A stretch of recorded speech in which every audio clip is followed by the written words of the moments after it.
Boom! Have no fear, the I Am Rapaport Stereo Podcast is here. Biggity boom.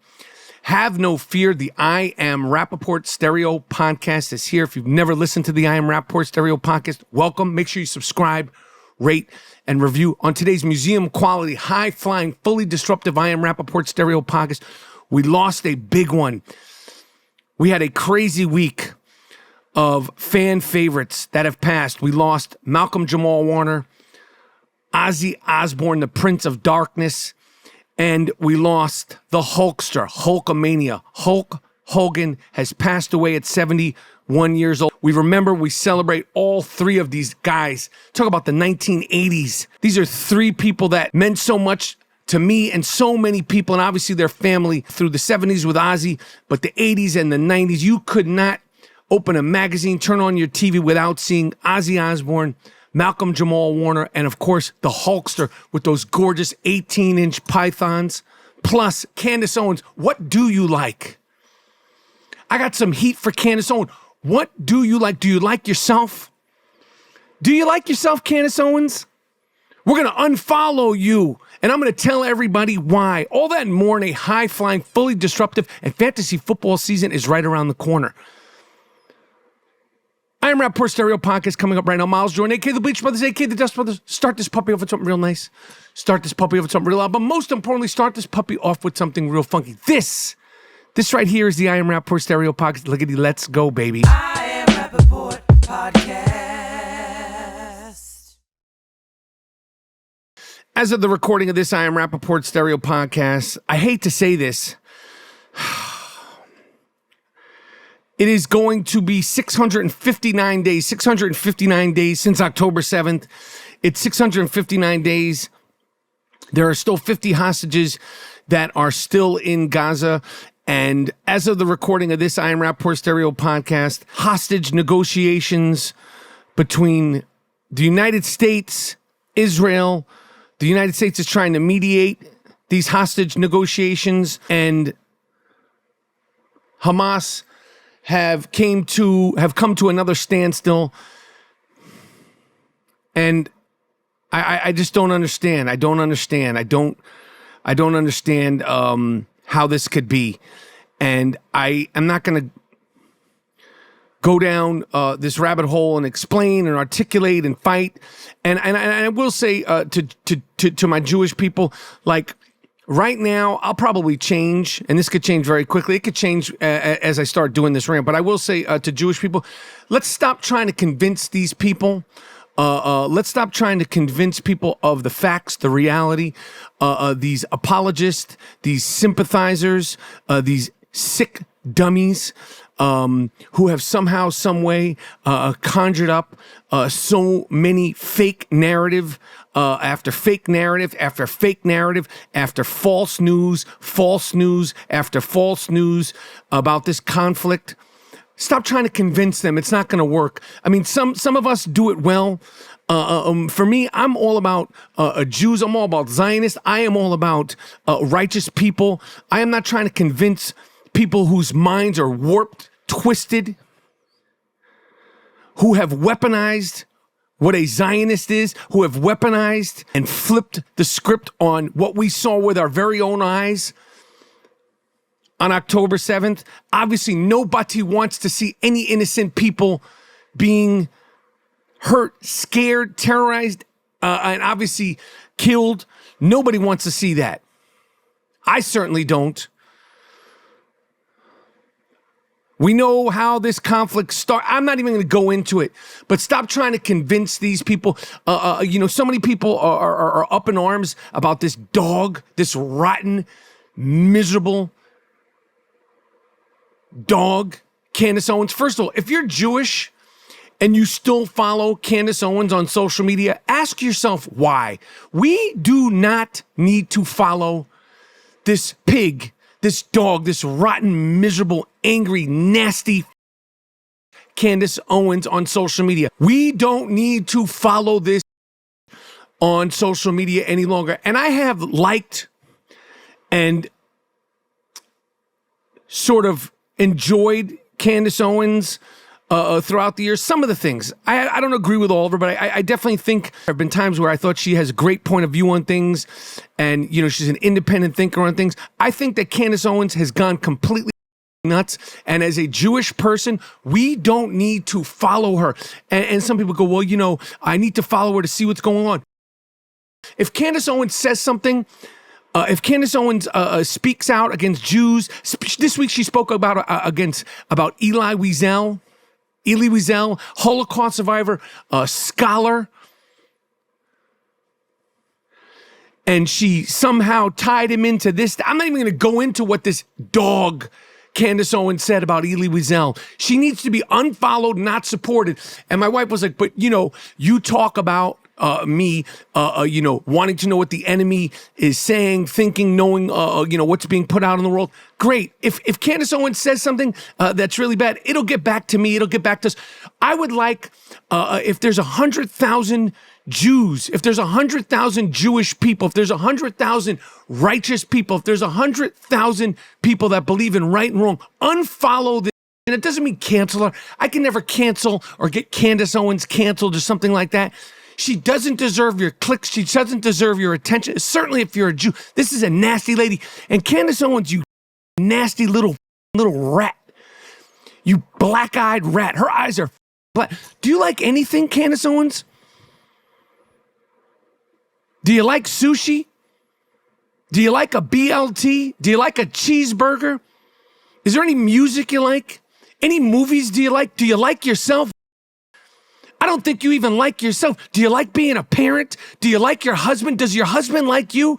Candace Owens' husband, come get this. Your is nasty.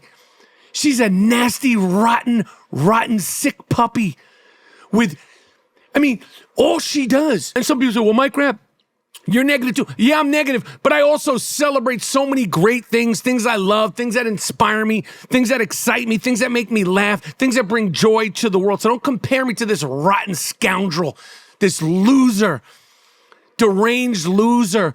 Candace Owens' husband, come get your nasty, angry, sloppy, dirty, disgusting little. She's nasty. Is there anything you like? All she talks about is hate and what she doesn't like and the deep, dark, fake news that she conjures up because she reads this on the internet and that on the internet. Does anything bring you joy, you miserable bitch, you Candace Owens? I don't think anything brings you joy. I don't think you like your parents. I don't think you like being a parent. I don't think you like being a wife. I don't think you like yourself, Candace Owens. I don't think you like yourself. I don't think you like your kids. She's like, well, I'm a Christian.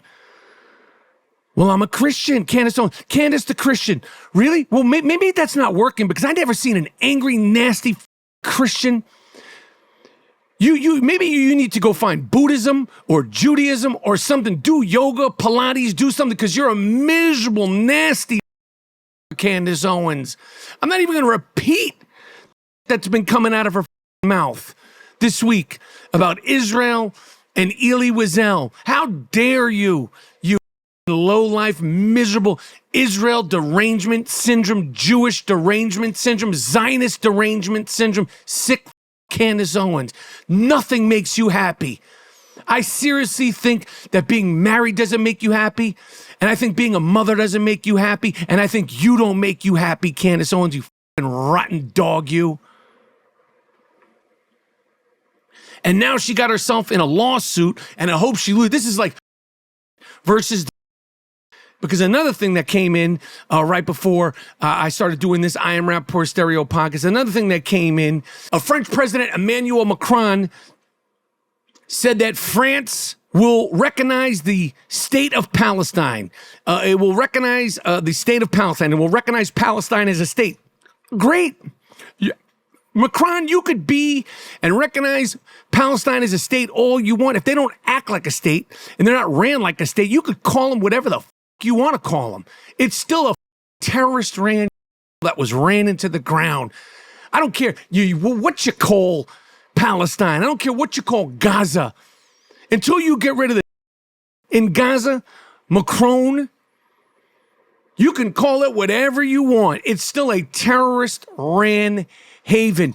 But Macron and his wife, who there's been so many rumors about her. Again, I don't even care about this, that she was born a biological man and this, that, and the third. And Candace Owens got herself in. This is like the shit versus the shit. So now Macron and his wife are suing Candace Owens because she's been going on and on and on and on and on for weeks trying to expose the fact that Macron's wife, based on what she says, what she thinks, what she's read, all these fucking documents that she pulls up, was somehow, I personally don't care.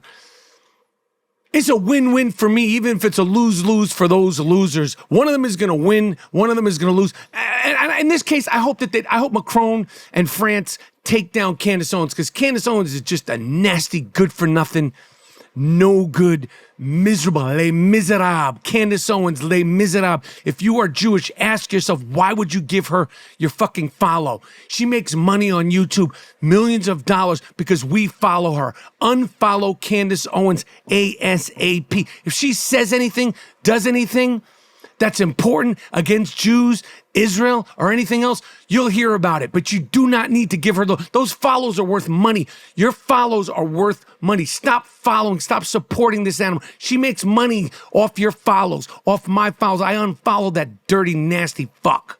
I am performing random. So I am shooting a movie in Birmingham, Alabama, the next couple of weeks. And I am performing one night, one show in Birmingham, Alabama at the Stardome Comedy Club, Stardome in Alabama, August 5th, one night, one show. I have a night off and I am performing in Alabama. I've never been to Alabama. Obviously, I've never performed in Alabama, but I am performing August 5th at the Stardome Comedy Club in Alabama. I will be in Birmingham for about a week and some change, but come see me live. I Am Rapaport Stereo Podcast listeners in Alabama. Are there I Am Rapaport Stereo Podcast listeners in Alabama? I'm not even exactly sure. If you said Mike Rap and you showed me a map with no names on all the states, if I knew exactly where Alabama was without cheating. But I'm pumped to be performing August 5th at the Stardome Comedy Club. And then I'll be performing in Jersey in September, which the tickets just went on sale for that. I'll be performing in Jersey the 25th, 26th, and 27th, which I love that club. Tickets are available for those shows at michaelrapaportcomedy.com, michaelrapaportcomedy.com, August 5th in Alabama. And then the show after that is in September. Come see me live. And I told you, because I'll be in LA next week. If you listen to the I Am Rapaport Stereo Podcast, you want to come to the Improv and you want to say what's up, all you got to do is DM me. If you do come to the Improv, I'll be performing next Tuesday and next Thursday at the Improv in LA. Not full shows. I'll be on the lineup, which are always good. The lineup at the Improv on a Tuesday is like, I mean, one night I was there, it was like myself, Louis C.K., Nikki Glazer, David Spade. I'm like, what is happening? This is crazy. In just a small, dope comedy club. The Improv in LA, of course, is that's probably my favorite of all the comedy clubs just to do shows. But the Laugh Factory is dope, Comedy Store is dope, but I prefer the most is the Improv. I love that place. So if you're in LA next week and you come to the show, just say Dingo or DM me. You know, you could DM me at Michael Rapaport. We read the DMs between me, the Dust Brothers, and the Young Shooter. We read all of not all of them. We try to get to all of them. But you could DM me on Instagram. You could DM us on Twitter. You can email me, iamrapaportpodcast@gmail.com. The passing happens in threes, they say. And Chuck Mangione, 4. Crazy week. The Hulkster, Hulk Hogan. Hulk Hogan passed away at 71 years old. Everybody knows who Hulk Hogan is. You're talking about a iconic star, wrestling star, superstar, pop culture only in America. Hulk Hogan has passed away at 71 years old. And I could just tell you, if you're my age, during the 80s and the 90s, there was a period of time where every single where you looked, every single magazine you opened, every time you turned on the TV, Hulk Hogan was everywhere. And there are so many ginormous, iconic figures in the history of WWE, whether you're a fan or not. Andre the Giant, obviously The Rock, John Cena, the Iron Sheik, so forth and so on. And I'm just talking about the big stars, Ric Flair, and I mean, there's tons. But in terms of pop culture, people that just were beyond wrestling, beyond the sport of entertainment wrestling, WWE, Hulk Hogan was the top of the top of the top. And I'm sure there's wrestling heads that could debate, Andre the Giant meant this and The Rock meant that. But the Hulkster, he was the guy. And like I said, in the 80s, Hulk Hogan was every single place. And then, of course, he was in Rocky III as Thunder Lips. And that was crazy. That took him to the next level. And, I mean, what a life, what a legacy. I know his history outside of the ring is kind of controversial. And, he's like tabloid gold. Hulk Hogan has been tabloid gold with this, sex tapes and the cheating. And then, of course, he had the reality show where his family was on and his daughter was on. And there was lawsuits and video, all kinds of, I didn't really pay much attention to that. And he was like TMZ front page and star, when there was like old school rags, like not Esquire, what was the name of that magazine? But it was like those shit magazines, that the Star and all that stuff. Hulk Hogan would be on there all the time. And like I said, he'd be in Sports Illustrated. He'd be in cartoons. He was everywhere. And the great Hulk Hogan has passed away at 71 years old. And I'm going to tell you what we're not going to do when Hulk Hogan passes away. We're not going to disrespect the Hulkster. That's what we're not going to do. Is we're not going to be disrespecting Hulk Hogan, the Hulkster. I don't care if he had some controversy outside of the ring. I don't care if he endorsed Donald Trump. We're talking about one of the most original characters in American popular culture history, whether you know wrestling or you're a fan of wrestling or not. We are talking about a guy who created something out of his imagination that captured the world's attention. Men, women, and children all know who Hulk Hogan is, who the great Hulk Hogan was. And like I said, I don't care about him endorsing Trump. I don't care about the stuff that was controversial. We're not going to be disrespecting the man with the 18-inch pythons, brother. We're not going to be disrespecting the Hulkster for the joy that he gave. Forget you as an adult, sicko. Forget you. Think about the kids. Think about you as a kid. Talk about a real-life superhero. When the Hulkster was out there oiled up with his goatee and his hair and those 18-inch pythons, brother. Pure joy, elation, total original. This is an original character that he created. Hulk fucking Hogan, the Hulkster. We're not going to disrespect the Hulkster, brother. Obviously, as a teenager in the 80s and, a young kid in the 80s when wrestling was starting to take off, I mean, you didn't know what was going on. You didn't know what was going to come out of his mouth. You didn't know what he was going to do. And like I said, when he was in Rocky III, playing Thunder Lips, when he threw Rocky Balboa out of the ring, I wanted to cry. I saw Rocky III the day after it came out in a sold-out movie theater. And going to see Rocky III the day after it came out, and not knowing what was going to be. I don't remember seeing a trailer that Hulk Hogan was in Rocky III, but when he showed up in Rocky III as Thunder Lips, and then Thunder Lips threw Rocky Balboa out of the ring, and Mickey was like, I mean, it was insane. Hulk Hogan is pop culture Americana, and he will be missed. A one-of-a-kind, one-of-one. Salute the Hulkster. May his memory be a blessing. His memory truly will be a blessing because of the joy that he gave people. The joy that Hulk Hogan gave people and what he represents to fun, to wrestling, and to sports, and to just, like I said, popular culture. He was beyond wrestling, beyond sports. He was a pop culture icon, the great Hulk Hogan. And of course, this week we lost Ozzy Osbourne, which I talked about on the podcast with my wife, Rapaport's Reality. If you've never listened to Rapaport's Reality, it's where we break all things popular culture, all things reality TV, and a few things from the weekly coming and goings of our relationship. You should check out Rapaport's Reality. We talked about the passing of Ozzy Osbourne as a musician, as a figure, and as a reality TV show star, as a reality TV star, as the dad on the Osbournes. And this is at a time where you were like, what is going on with this guy? Because what Ozzy Osbourne meant to the fans, and his, like he's a vampire, like he's like Satan worshiper, he's biting bats. And then when you got to see him as a real person who, forget what he did on stage, he just adored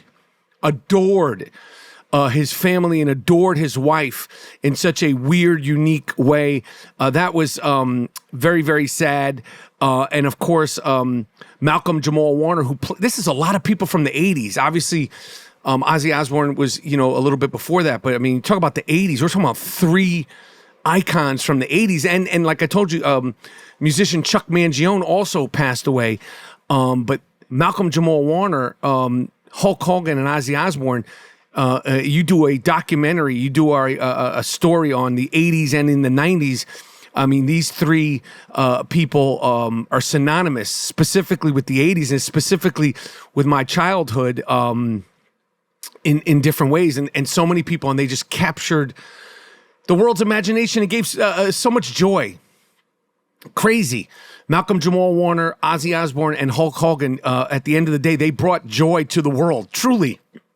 So they're all going to be missed, and may all of their memories be a blessing. And I'm sorry for the loss to their friends, the family, and the fans. So what they truly meant to people.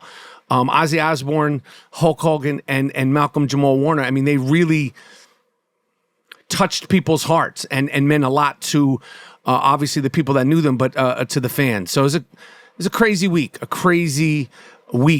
this week here in July 2025. What else is going on? I Am Rapaport Stereo Podcast, coming live and direct. I Am Rapaport Stereo Podcast in the place to be. Pivoting off of that into, did you see the interview with Hunter Biden?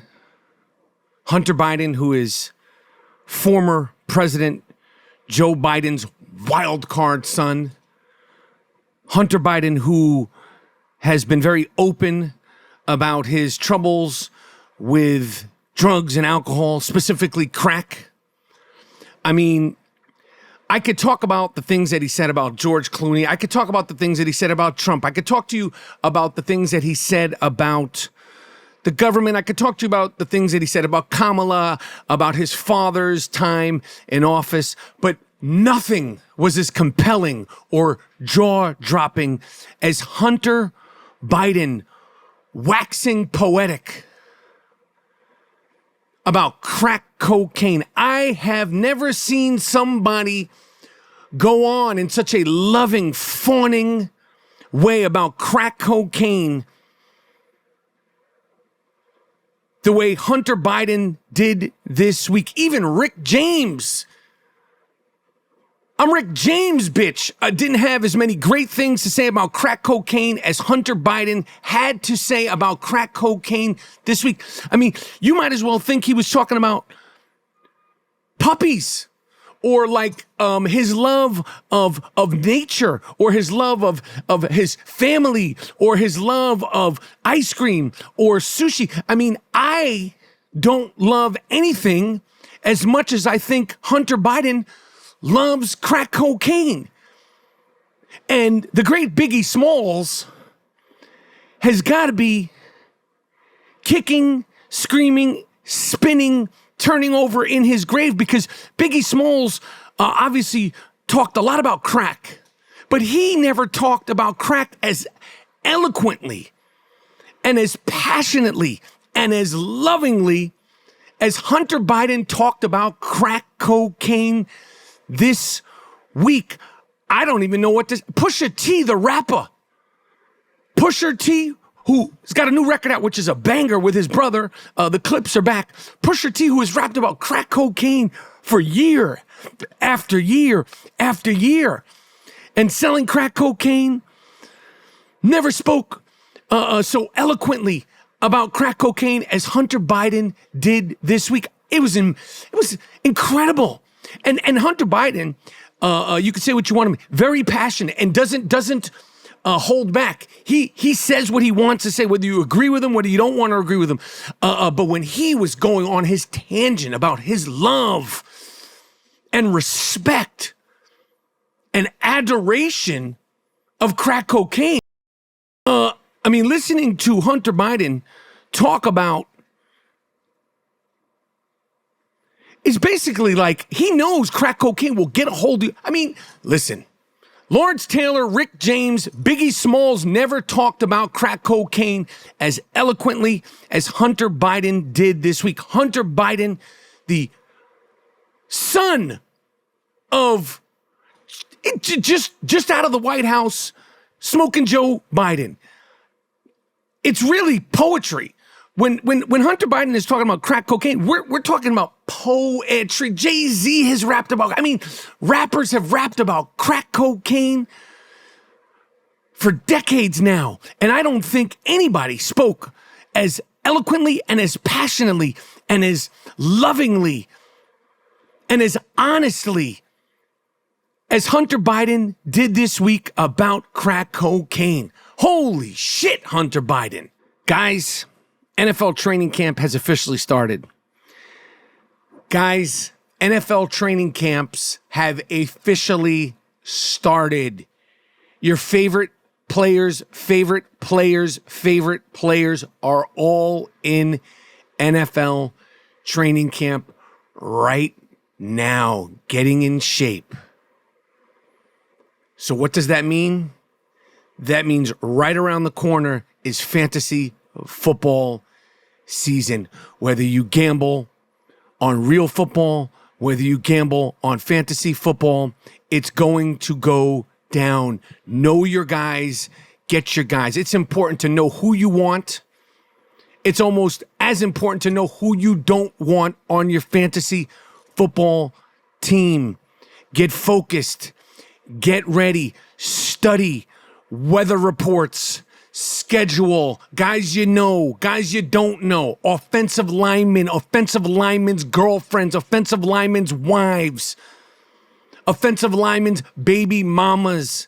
Fantasy football is this far away. We are heading into mock draft season, which then develops into duress mock draft season, and then we go to the draft where you must win your draft. You must dominate your draft and dominate your fantasy football season now. You're like, Mike Rapp, what are you talking about? Study weather. The games don't start till September. Yeah? Well, ChatGPT might be able to tell you what the weather is like in Kansas City late in September right now. It might change, but it's good to inform yourself. Now, fantasy football is right around the corner. Get your mind, get your spirit, get your soul, get your body ready to dominate your draft. Know your guys, get your guys, know who you want, and almost just as important, know who you don't want. Oh yeah, it's fantasy football season. Get ready to kick some booty. Yeah. Oh yeah, it's fantasy football season, baby. Anyway, tell a friend about the I Am Rapaport Stereo podcast. Make sure you subscribe, rate, and review. And leave a question. If you're watching me on YouTube, leave a question, leave a comment. Sign up for alerts, okay? And most importantly, stay safe, stay sane, but stay super duper disruptive. It's the I Am Rapaport Stereo podcast. I'm out. Miles Jordan, a.k.a. the Bleach Brothers, a.k.a. the Dust Brothers. Take me out of it with something real nice. Take me out of it with something real loud. But most importantly, take me out of here with something real funky. It's the I Am Rapaport Stereo Podcast. I'm done. I am Rapaport Podcast.